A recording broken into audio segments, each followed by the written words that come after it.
Hello and welcome to another quick look.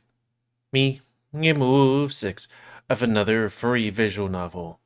This one, Silver Heaven, a game about, as I'm reading up the synopsis, Silver Heaven is a furry adult kinetic visual novel set in the fictional world of Shadre? Is it Shadre? That sounded weird. Three colossal super corporations hold domination over Helion, the most technologically advanced country in the world. As insatiable greed, hunger for power, and the relentless drive to control and exploit a newfound meta resource consume the companies, the board is set for a climactic clash. A corporate war is on the brink of eruption, but who will seize the opportunity with the first move? Follow the story of a young grey wolf, Ian Davenport, who lives a monotonous life under these increasingly cloudy grey skies. When the storm arrives, the canine will be swept away to a new life of dark secrets, power struggles, and hidden agendas. Where he will meet allies and enemies and encounter passions and perils he never imagined. Also, might turn down the audio smidge. The answers lie in the oncoming storm, where the journeys of heroes and villains will determine the future of Helion and the world. Anyways, as per usual, if you want to play this game, it's available free on itch.io, but I think it's still in development. Yeah, its last release was 8 days ago, but it's a translation. And yeah, do they have... I guess I probably should have done this ahead of time, but yes, they have a subscribe star for $5 a month for early access. And yeah, if you want me to do a quick look of any other game, then tell me, and I'll give it a point and put it in the quick look slot. And also, if you want me to do a let's play series of this game, then tell me, and I'll give it a point which will put up higher on the user's choice list. Now I think with all that out of the way, let's reset our face. Turn on the audio smidge. It doesn't sound loud, but still. Even though I have it just kiss the yellow, it's still. Boop.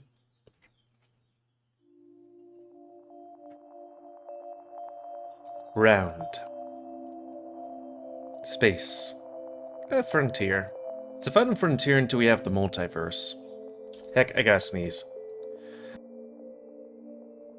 Shadre. A world and its two moons have seen war in many forms. Our ancestors formed the first tribes in the Age of Thunder. With sharpened sticks and split rocks, they looked to leaders to guide them into the unknown. We took to the seas and spread ourselves across the planet, then set about tearing it up, melting metal into blades. The mighty amongst them grew strong enough to shape kingdoms in their image, and in the names of their gods. Our modern nations emerged amongst the wreckage of war, each of them with their own vision of freedom in differing acuity. What's acuity? Our ancestors fought and died for gods, but most of those fell with their empires of believers. So when silence came, what did we fight for? The War of Silence shredded a generation. It was a great war that lasted for decades unlike anything before it. A dark and suffocating breath that washed over the lands and seas and smothered the light. Oh, so it caused gray There was a skies? silver lining to the black cloud, though. With their existence in the balance, the superpower nations of the world brought forward untold discoveries. As a species, we had never seen this level of technological advancement. Shadre leapt forward. Even if the goal was to kill, even if the price was blood, our lives did improve.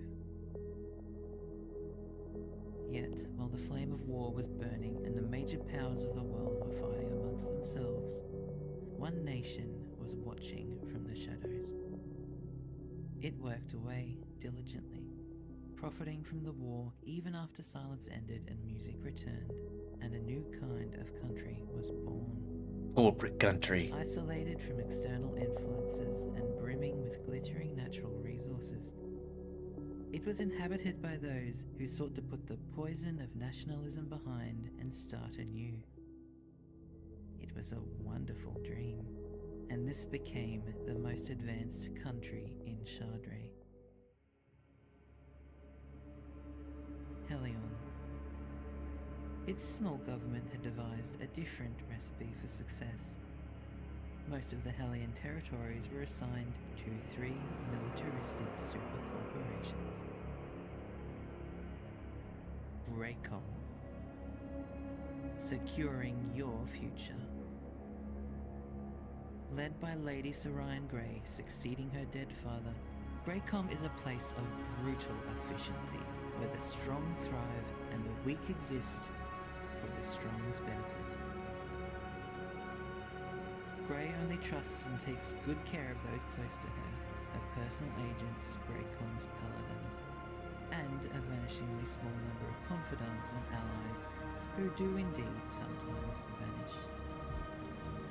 The many armies under the command of the Grey Lady are as numerous as they are loyal and disposable.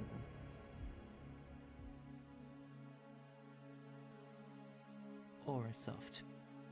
Perfection soft. engineered. The Dark Horse Corp, led by the Golden Dragon Orin Aetherian, the Helion self-made billionaire. Or so he likes to say. They always say. Aurasoft is the investment of a lifetime for Orin. Everything running according to his mysterious plans.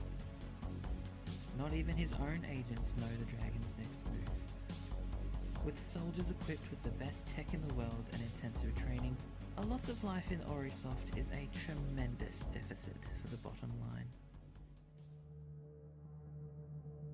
And HRC, Helion Resources Corporation, the proven legacy.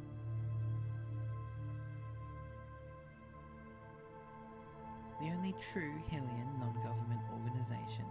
Its leader, Hadrian Antharian, of royal ascendancy from the old continent, does not so much keep the machine running as he stops himself from breaking it with his laid-back approach to leadership.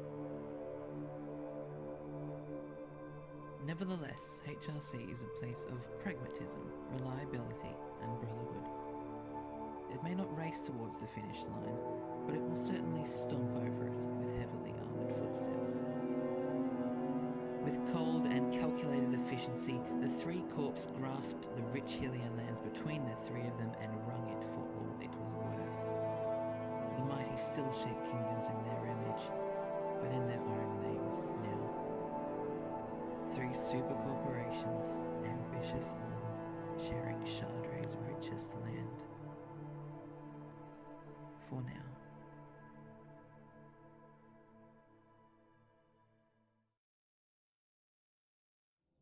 I wonder if it's just gonna be that, or if there's gonna be like more voice acting. How often do you have? Well, I guess there's like, oh, what was that one game?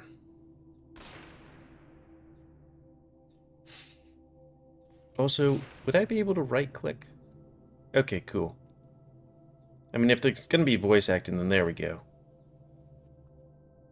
Also, sound warning just in case.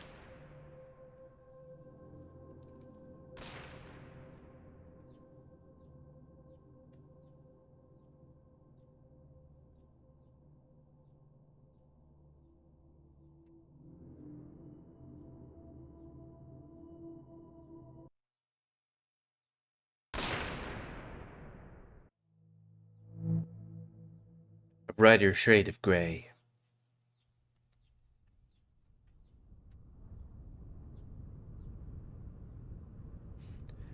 Oh, wait. Aikion's rising? The warm, amber anxiety of dawn pushes back the comfort of the dark where peace and quiet reside. It's a lone walk for the wolf with warm, amber eyes. His eyelids are heavy to protect him from the pain of the light, and because he has not slept. Cold wind ruffles his coat, rolling downwind the scents of wet grass and dirt. It was a long night. Today will be a long day in turn, but he'll rest briefly at home first, before he deals with what's to come.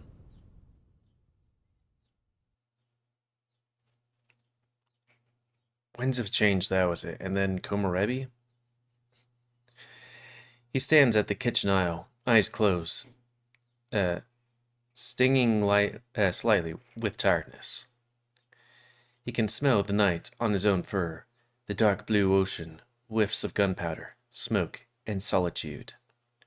His body longs for his bed, just down the hall. It's so close, he can imagine it easily. The soft pillow against his head, the warm blanket up round his body, wrapping it close to push the world away. It would feel so nice. It feels so nice, too. Ian, are you alright? Okay, I was like, man, I would wonder how much, it wouldn't be cheap if they had voice acting for the entirety of the game, you know?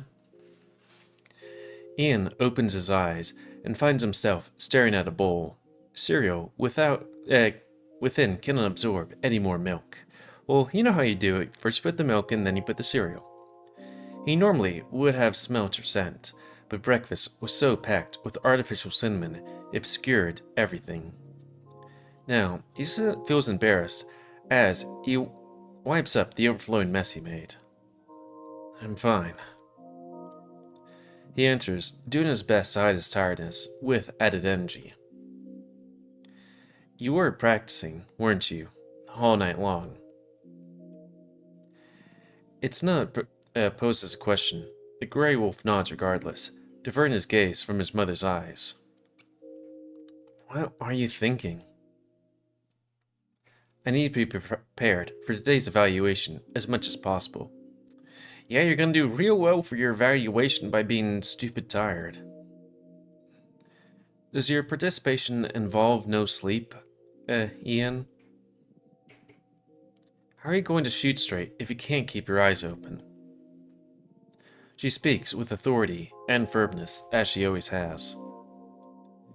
I wouldn't have been able to sleep tonight anyway. I thought I might as well go out and do something useful.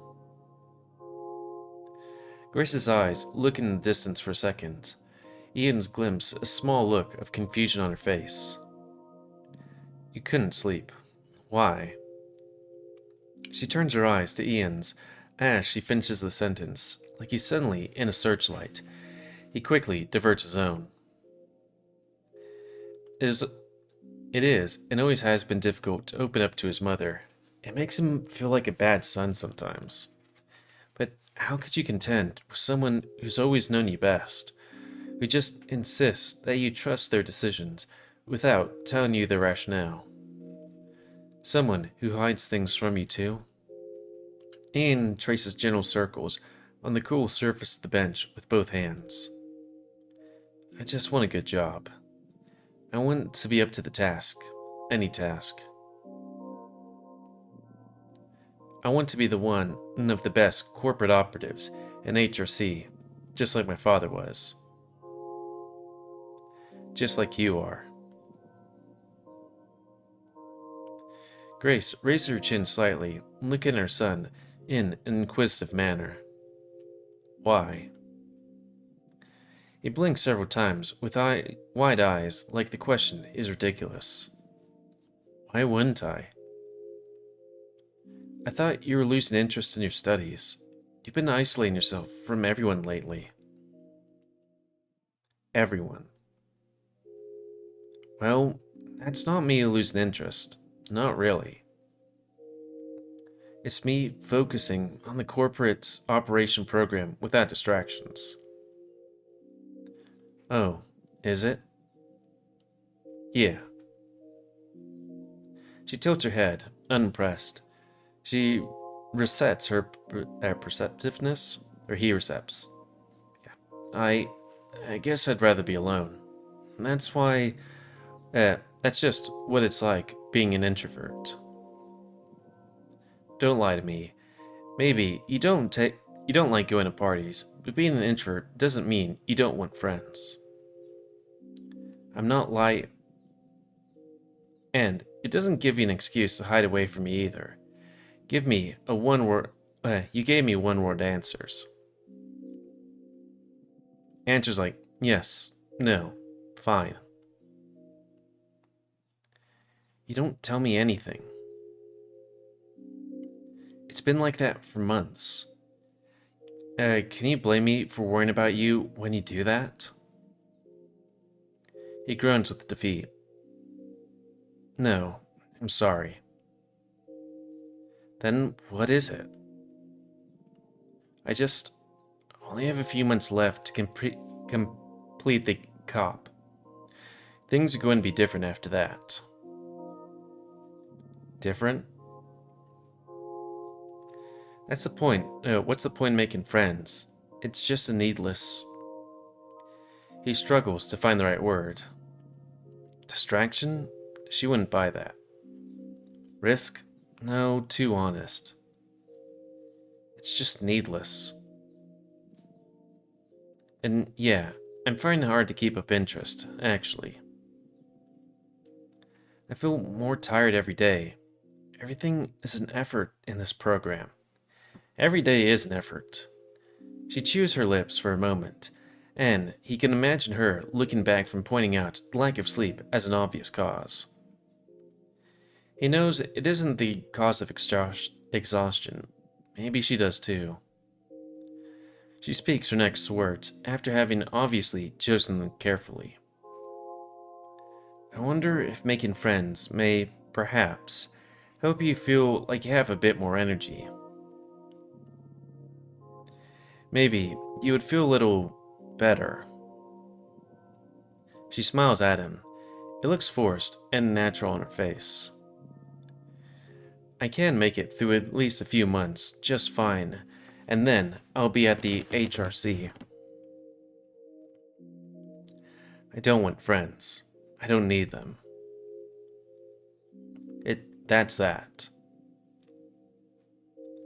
Her smile evaporates quickly, and she returns to a much more becoming frown. Let me tell you something. The corporate environment requires cooperation, especially in HRC, of all places. Since that's where you have your sights set on. Brotherhood. This is what... Brotherhood this, and we're a family that. God, I remember in my previous company, they did use the phrase, we're a family quite a bit. And then I was laid off. Yes, but... What do you do actually need to develop these skills? Frustration finally gives way to honesty. I had friends back at school. We know how that turned out. And you know what? To hell with them. What happened to them? And to hell with me too. I was stupid. Didn't see it coming. I trusted them. I thought they valued me. But all they saw when they looked at me was you. I am Davenport. Your last name. You. HRC. I'm not interested in being betrayed again. I don't think I would be able to handle it. Remained unspoken. Last thing I ever wanted was for your life to be defined by what I did. You want to run away from all that? Then why are you going to the HRC? He scowls for a moment. I'll always be thought of as your son. Unless I'm better than you. His mother lets out a long, sad sigh. Oh, Ian. Trust me when I say that success in this line of work doesn't keep you warm at night. In fact, it does the opposite. It's cold, hard world out there in Helion. Or Helion? And the Corp will give you a purpose and will help you survive, but it won't give you a life. How can you say that? You are who you are because of HRC. How can I? She scoffs, looking around and gesturing at an otherwise empty house, Lena answered for her. You know what I liked most about my time there? The friends I made. If you don't have them, you won't survive this world. Well, nobody survives this world. Duh.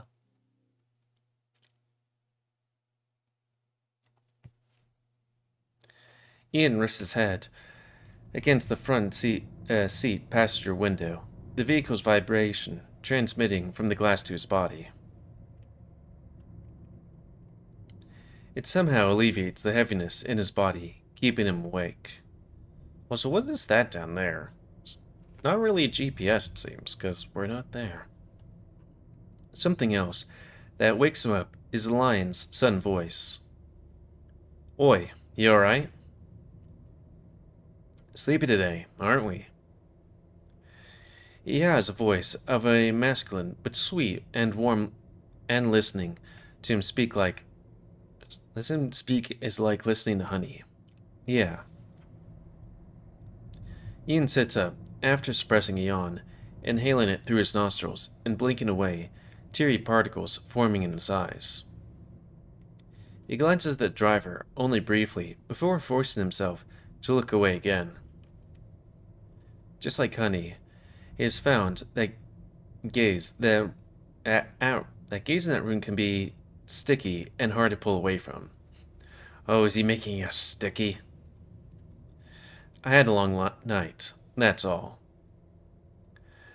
Root chuckles with the knowingness that Ian can't help but feel was misplaced. Ah, what is it? Some game? Binging something? And someone who overkept you awake all night? Ooh ooh. The lion grins cheekily and growls. Ian doesn't smile. The latter was so far from the truth, it's depressing. I feel that. No, I was practicing. Ian nods. Rook frowns, but his ears twitch with curiosity. What do you mean practicing? You mean all night? But how? Literally. Ian sighs slightly. Of all days, this is one of the feline that insists on having a conversation.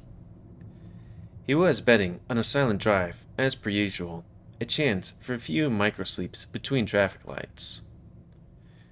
There's a shooting range at the outskirts of the city, open all hours, HRC affiliates only.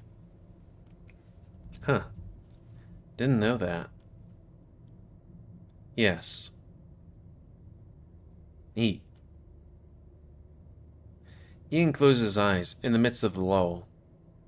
So, aren't you going to have a bad time with today's hat eval?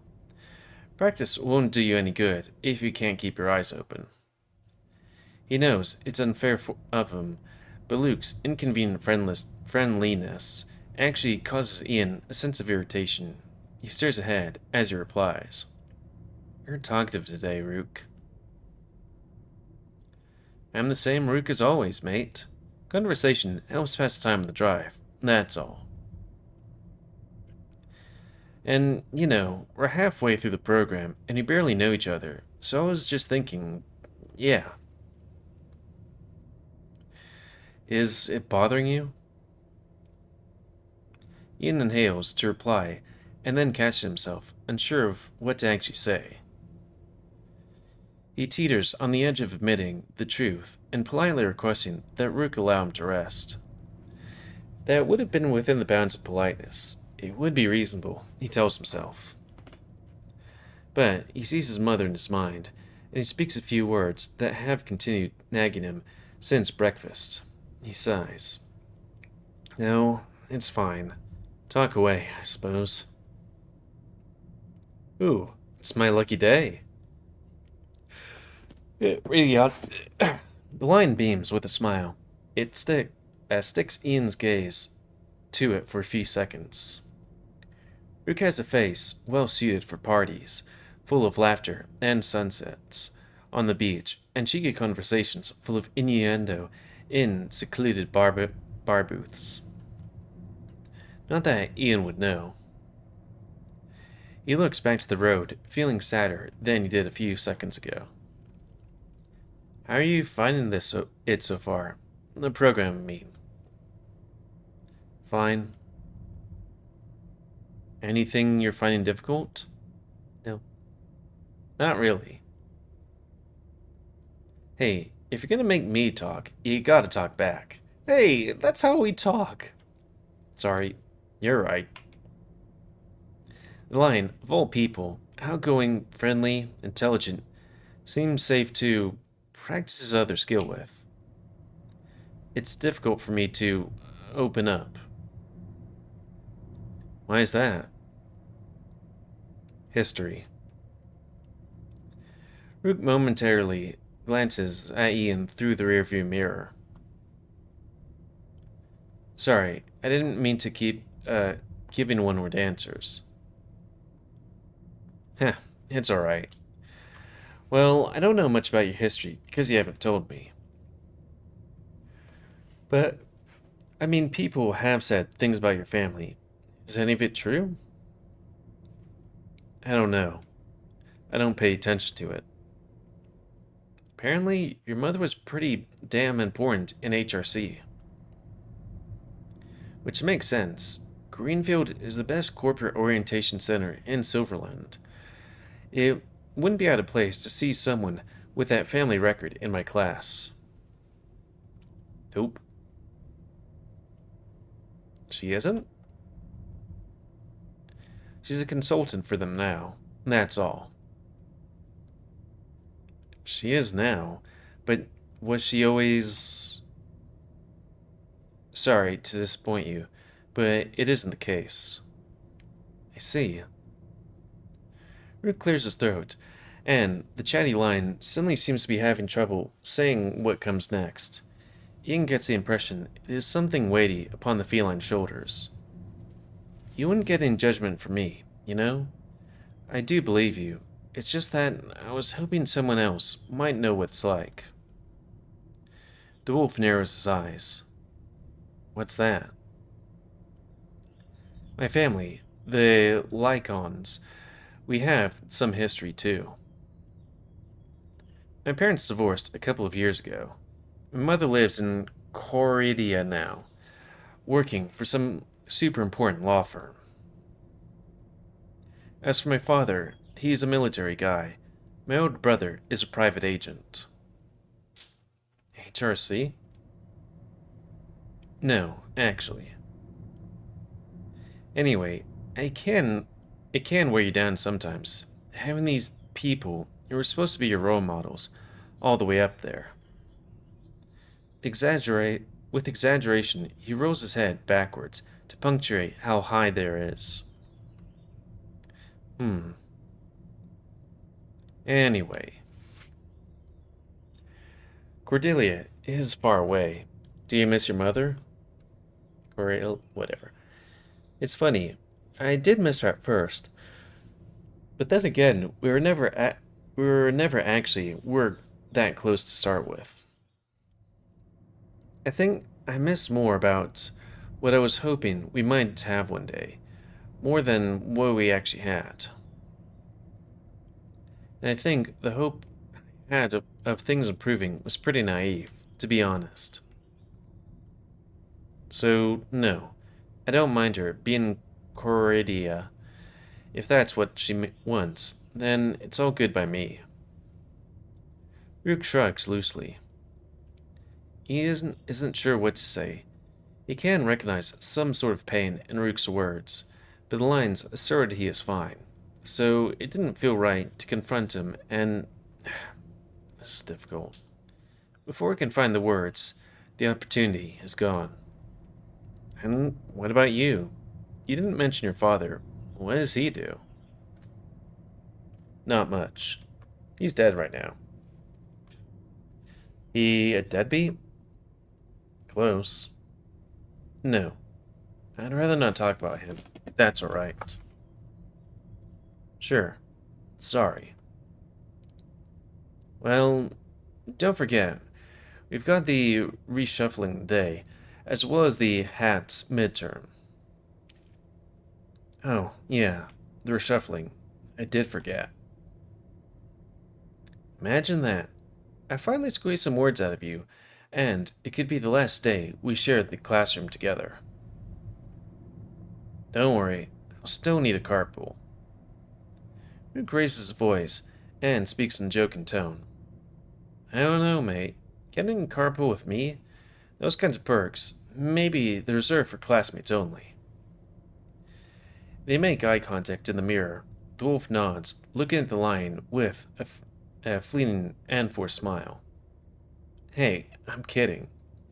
You're meant to laugh at my funny jokes. I apologize for not laughing. Hey, oi, you're making it worse. Ian's smile becomes slightly less forced. Alright, maybe you can carpool with Thrax then. That does make Ian suddenly laugh. Oh, so I'm right then. I've been thinking there was something weird going on with you and him. You know stuff? Yeah. You keep to yourself, which is fine.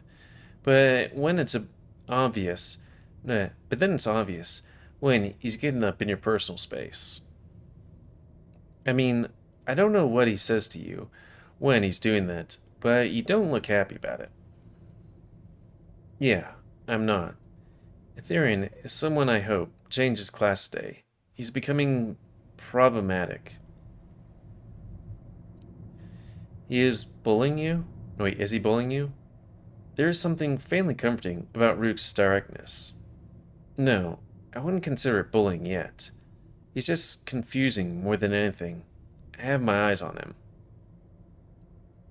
Problem is, he seems to have his eyes on me, like some sort of fixation with me. I can handle it fine at the moment. Seriously. I just have a feeling it's gonna get worse. Worse. What if it does? I can handle myself. You can? Yes. They make eye contact in the mirror. Rook starts to nod slowly when he sees how serious Ian is. Well, keep your eyes open, and hopefully, after Cop, you won't have to see him ever again. Just wish I knew what his problem is. Well, I don't know what's going on with you and him, but I know about some of his problems. But yeah, I know about some of his problems. Do you know who his uncle is? Well, no, but he's an Etherian. Etherian. And the fact that you're asking tells me it's some big deal. Rook snorts with a quiet laughter and repeats his up there head gesture. Wait, really? Arun Etherian? CEO of Aerosoft, yes. Or Ori, whatever. Wow, you wouldn't guess it. He doesn't look exactly pampered. Well, that's the thing. Apparently, his dad and uncle had some falling out, and some shit went down. Now he lives with his dad alone. So I've heard, anyway. Clearly, I can't believe everything I hear if people are telling lies about your mother. Huh. Yeah.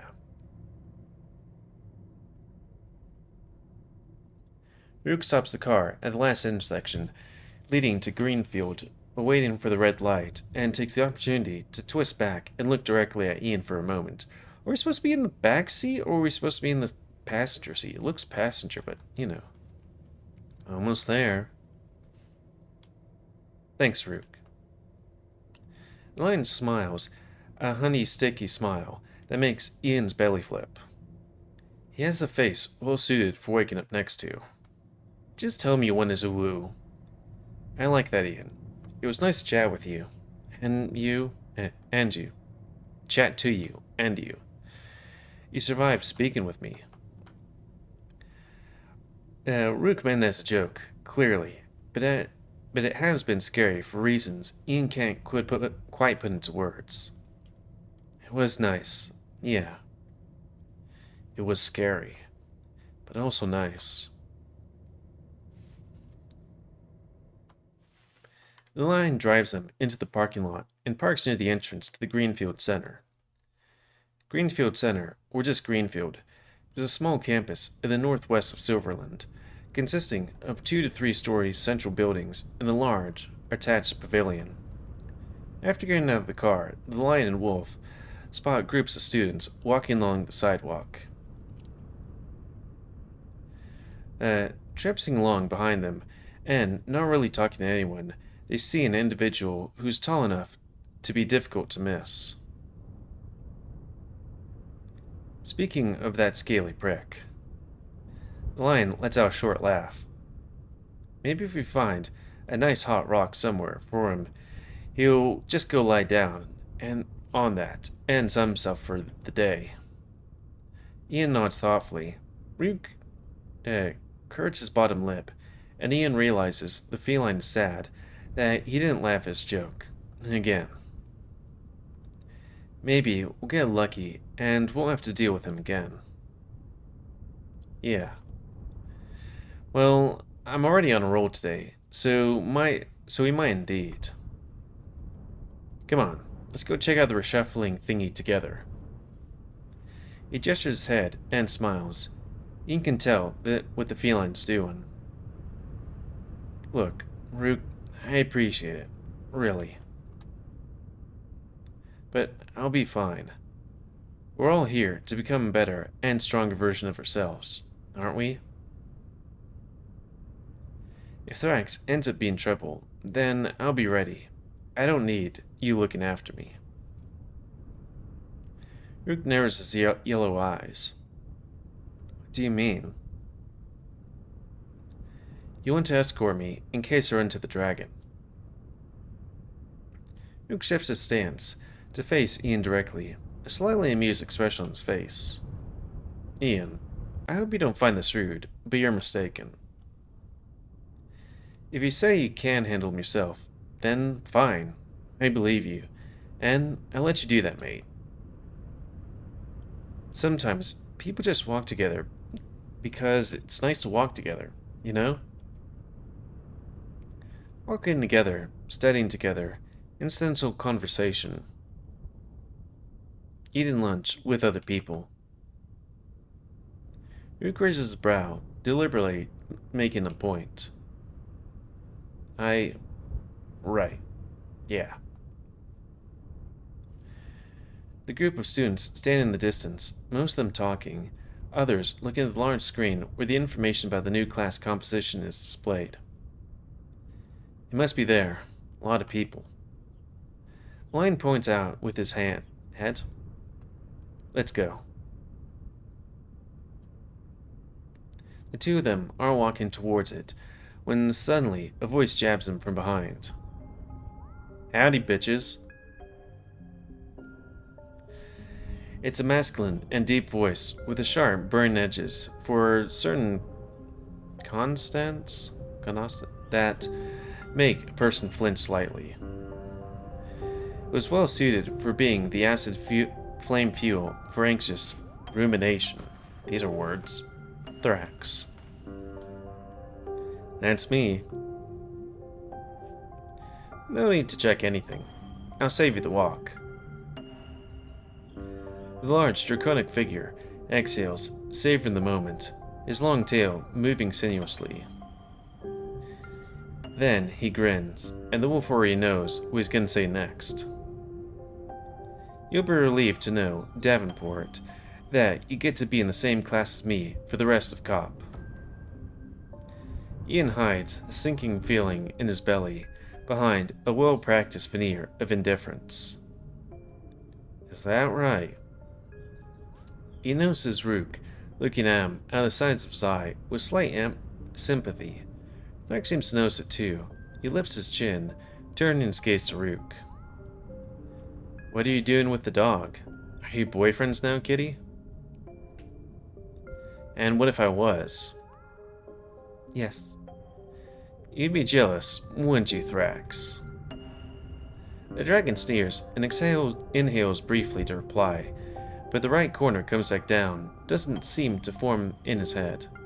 The right comeback doesn't seem to form in his head. The two end up staring at each other for an awkward moment that lasts too long. You're a funny gal, Lycon? Finally, someone appreciates my sense of humor. He looks pointedly at Ian and raises his eyebrows with a faint look of judgment. The canine dips his head and smirks. Thrax, meanwhile, looks irritated and shows it with his teeth. Be careful in today's evaluation. Man, I've been noticing it, and I was also seeing it in a thing before, but everyone just has that half-lidded look. You know? Everyone. I wonder if anyone, like, would... I'm not meaning this as a rough jab, but I'm kind of being like, I wonder if anyone, like, opens their eyes to any sort of full extent. Because they have that look that I have sometimes when I'm just like... tired, or it's kind of bright or something, you know? I hope you're both on the opposing team, so I can show you how a real man fights. Know that I'm always one step ahead. And worry not, ladies. I'll make it quick. The dragon turns and walks away with a smile on his face, his tail waving from side to side, like a tentacle seeking something to constrict. Something tells me you're quick at everything, asshole. Got him. One step ahead? What was that about? I wouldn't worry about it. He just says shit. You're not the only one who has run-ins with that nuisance, or nutcase. You think he's crazy? Yeah, I do. Don't you? I don't know what he is. Maybe he's just an asshole. Maybe he's delusional. Maybe he's jealous. Maybe he has a crush on you. Ooh. Ruin winks. I doubt that. Well, whatever he is, I still think we better be careful. Yeah, we're halfway through the course, and he's been all bark and no bites so far. He's just been in my face, and that's all. Rue comes to the thought, and doesn't sound pleased, but lets it go with a shrug. Alright then. Come on, let's see if Barky, the lizard, is telling the truth. The two boys approach a group of students and stands close to the screen. Rook sighs, but Ian is unsurprised. Yeah, he wasn't lying. Bastard. Of the group of 40 students in Group A, 20 have gone to Group B, and vice versa. Hey, we're both still in A. We'll be together. Yeah, I saw that. Neat. The wolf... I just hear the sound in the distance. The wolf did not expect to feel a slight twinge of warmth in his chest upon seeing that, but he does. Rook suddenly gasps and moans. Fuck. Izora and Larnert are going to be. I spoke to them all the time. Well, I guess that's the point of reshuffling. This kind of thing will happen all the time when we're working in HRC. You have to get used to it. The casualness in his voice seems to actually irritate Rook very slightly, which he shows with his eyes. It's easy for you to say when you've been antisocial the whole time. It's the truth, though. And I understand that. It still sucks, though, mate. Suppose so. I'll try to organize a goodbye for those leaving us, and maybe catch up with newcomers sometime when we get to know each other, or so that we can know each other. Even though, you know, you'll have to say goodbye to them in the next 6 months anyway. Rook snorts. Yes, Ian. Anyway, we should head to the pavilion for the hat. The eval will start soon. I don't want to be late. Rook looks at the pavilion within throwing distance, and then stares at Ian for a second. You don't need to worry about being late. You need to worry about staying awake. I'm totally awake. You bastard. The wolf rolls his eyes and shrugs. That'll be hard if you keep talking.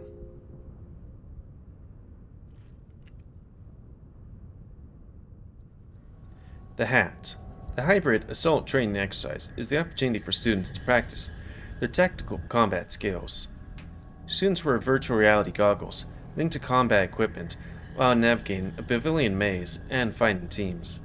The walls, cover, openings, stairs, and shooting positions in the maze are modified between exercises. Today's not about practice.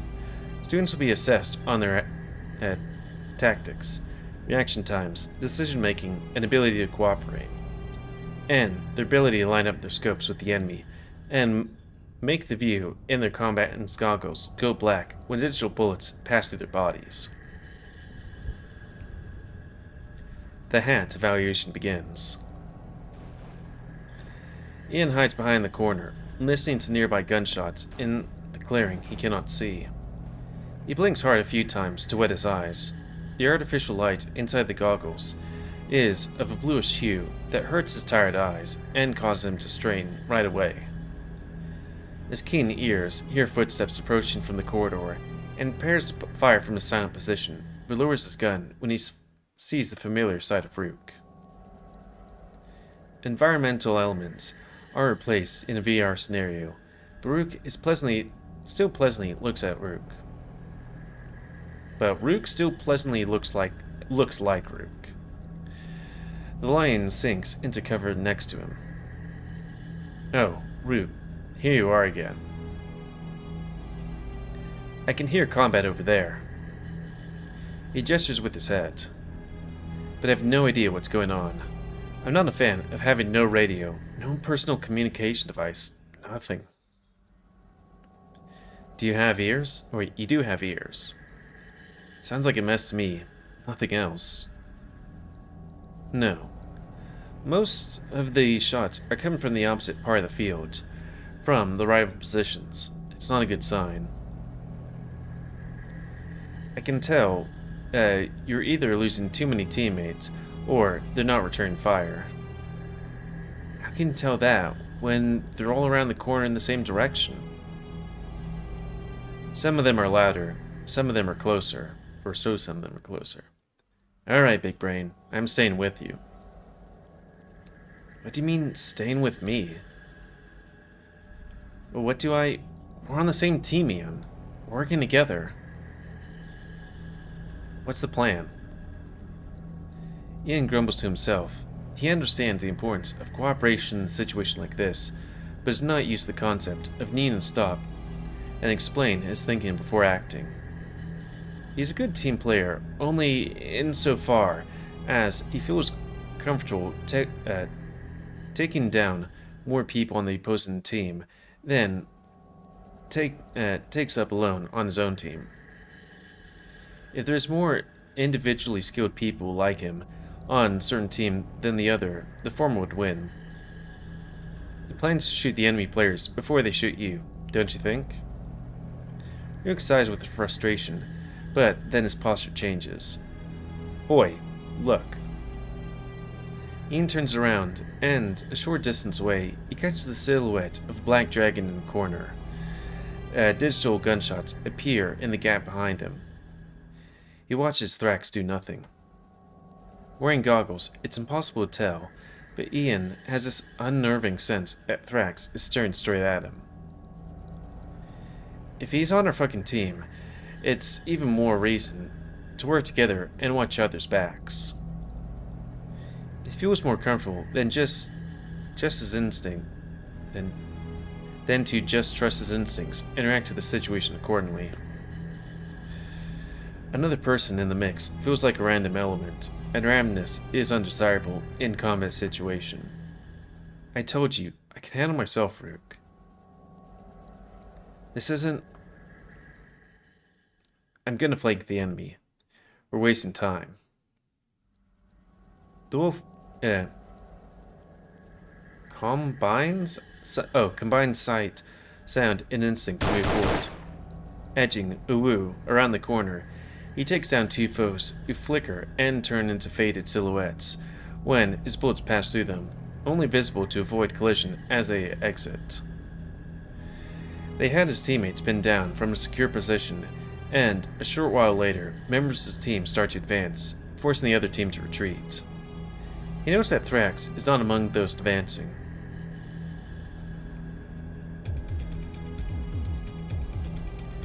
Rook slinks past the wolf, his tail firm, not unlike the snake, preparing to strike. Thin tail firm.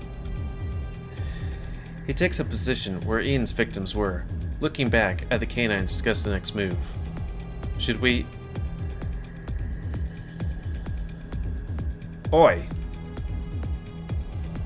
Oi, you wanker! Ian knows he needs to capitalize on the brief confusion inherent to the enemy team's retreat.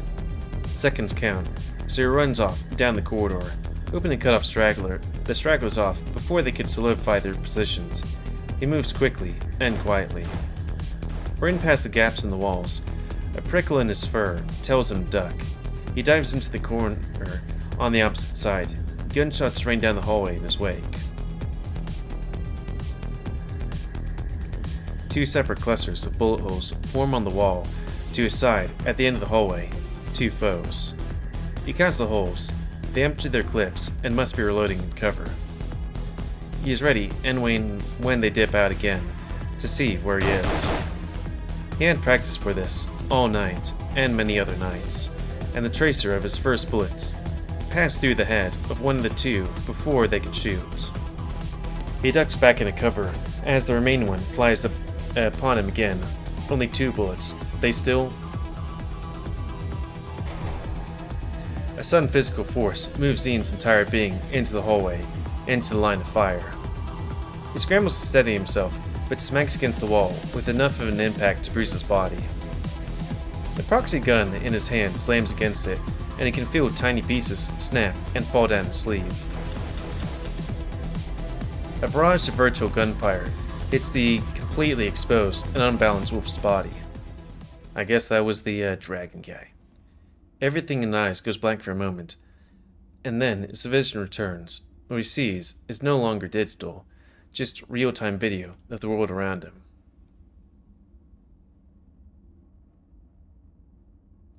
Someone else. A tinny voice in his goggles tells him, "You have been eliminated. Leave the course immediately. Do not interfere with the students who remain in the exercise."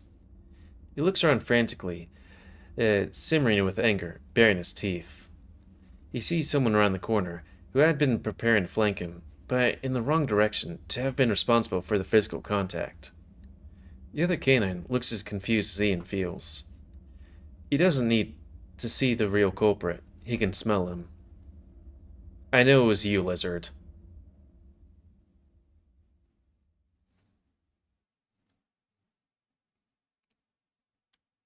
I think with that scene change, that it's a good time to call it.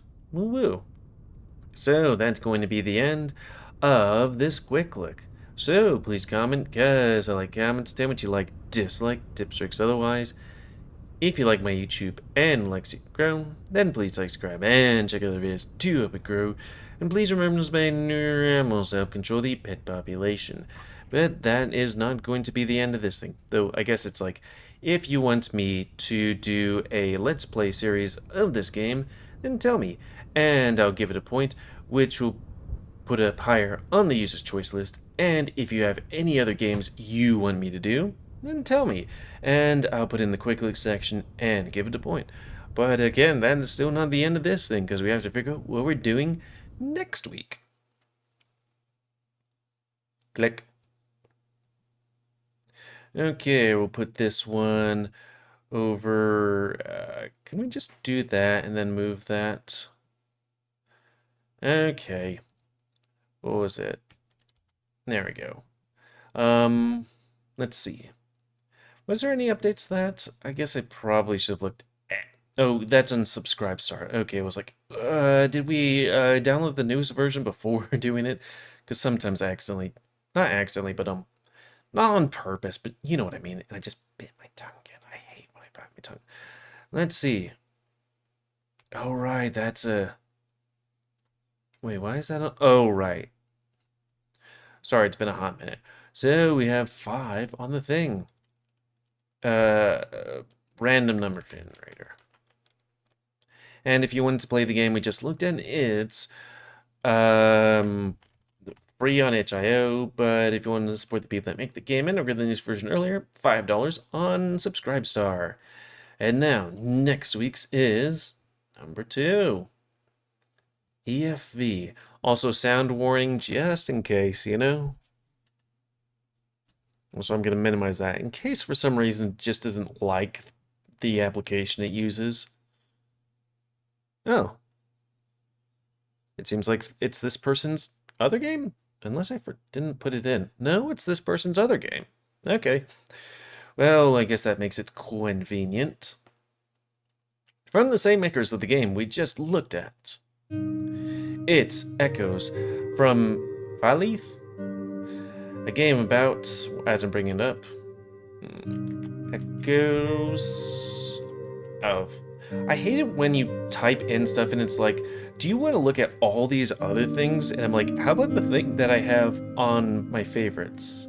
Val Eth. I'm pretty sure I put that on favorites. Yeah, it's on favorites, but for some reason, like, Firefox is like, nope. So, this one. Let's see. Echoes of Valith is an adult, kinetic visual novel. I really need to look up what kinetic means again. Set in the original fictional world of Shadre. Oh, same world. Follow the story of Gwyn Sparks, an 18-year-old raccoon orphan immersed in the most difficult period of his life, with a forgettable past, without a family. Forgettable past? An uncertain future, and harassed by bullies day by day in a dense scholar ambient in the present time. Soon, he'll have to find his strength after an unexpected event that drastically changed his life forever. Also, I wanted to see if there's any other guys. Like, okay, there's like synth-looking guys, like there's a bird in the previous game. Let's see. The one canine that we hadn't seen before, some lizard guy. Yeah, that looks like all the characters of the previous game. And for this game, well, I'll tell you if I remember, dude. So anyways, if you want to play this game, it's available free on itch.io. They, you know, the game, I think is finished. Last update was like... Wait, I guess that would be development log. Yeah. Okay. It seems like it was finished last year, though. Anyways, until... Yeah, if you want... Yeah. I'm just being like 20 different things in my mind. Did I remember to say all the thingies? Hopefully. Anyways, until next time, another quick look by me, GamerWolfSix, of another furry fiction novel, that being this one. So, thanks and see ya.